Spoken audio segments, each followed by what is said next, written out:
Hey, pro organizers, it's Melissa, and we're just going to do a quick mini-sode. There's going to be a longer episode tomorrow about something brand new, which I'm very excited about. But today, I just wanted to hop on because of something that came up in our Inspired Organizer group. And it was someone who was just giving a heads up about, and this is an ongoing scam. It's not a new one, but it is one that there were some things that they definitely are getting a little bit more sophisticated in how they present things. But I just wanted to do this kind of as a quick public service announcement to everyone, because I think one of the greatest things about organizers is that we are kind, helpful people, and sometimes, because of being kind and helpful, we are not as, I'll use the phrase cynical is probably not the word I'm looking for, but we're probably a little too trusting and maybe just need to remind ourselves that we have got to trust our gut. This is a very standard scam that has been around the organizing industry for a long time. And in case you don't know about it, or in case you have not encountered it, I have personally gotten this email, I don't even know how many times. It's happened to me a lot of times. And the thing is, all these people need is one person to say, oh, okay, no problem. And so I just want to save you from that if possible. If you have not seen it yet, I want you to be prepared for it. So, what I'm going to do is I'm going to read you, this is the email that came to one of our inspired organizers. And I want to tell you, this email is, you will see it if you get this. It's close to verbatim. There might be some differences, but it's very close to verbatim. And there are some things that I want you to be on the lookout for. The email comes in, it either comes in as a direct email to your account, or sometimes they fill out the inquiry form and they say, found you on the web and would like to learn more about your services. I must confess the design works displayed on your website give great aesthetic pleasure. By the way, that is red flag number one. Obviously, as we know, there is a wide variety of how people communicate and how they talk, but these emails are going to come in as very stilted or like very proper use of English. What is happening is these are usually coming from somewhere in some of these scam factories that exist overseas. And so they're being run through translators, that type of thing. So it's just like too precise or too proper of a phrase. Our clients wouldn't say, the design works displayed on your website give great aesthetic pleasure. Trust me, I've had a lot of uppity, high-end speaking clients, and nobody talks like this, okay? Phew. So then the email goes on and says, we need a pro to help us design and style our new home in Brookfield, Wisconsin before moving in. This to me is another red flag because they put the state name too. Typically, if someone's contacting you in your area, they would say, we have a new house in Brookfield and we're moving in. Okay, so then the email goes on. We have ordered some furniture and some few home design accents.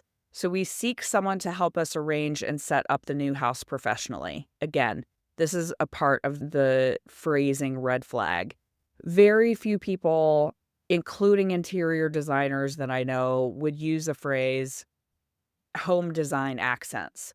That's like, people would say, we've got some furniture and some other decor to set up, something like that, okay? November 30th is our scheduled move-in date, and we want our house move-in ready before our arrival. Another key part of this scam is that they will say that they are deaf or hearing impaired, and so they are unable to speak on the phone. This is specifically designed to make you feel guilty if you question whether it's authentic or not, because you feel like, oh, this person has a disability, they can't talk to me on the phone. It's designed to pull at your heartstrings even more, and also to make sure they don't get on the phone with you, okay? They can't get on the phone with you because they are not going to be legit. I understand that this is going to pull at the heartstrings. Do not believe it. It's always part of the scam. Then they go on, and part of the scam is they say, we are going to send you a certified check, which makes you feel like really secure. A certified check sounds legit, right? By the way, certified checks can be faked all the time. These are always fraudulent checks. And so they say, we will send you a certified check, but we need you to help pay some of these other service professionals.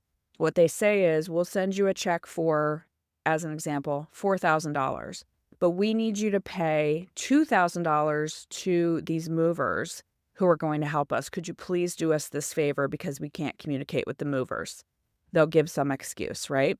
And so they'll say, we will give you a bonus if you give this to the movers. Okay, so the scam is you pay the movers and then your bank realizes the check is fraudulent. They remove the money from your account and you are out the money that you have sent to those movers. To be clear, there are no movers.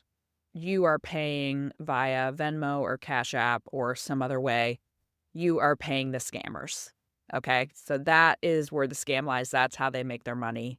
There are so many red flags for this, but it's easy to ignore the red flags. And what happened in this particular instance with our inspired organizer member is they got pretty sophisticated on this one. She checked the address and it was a house that had recently sold.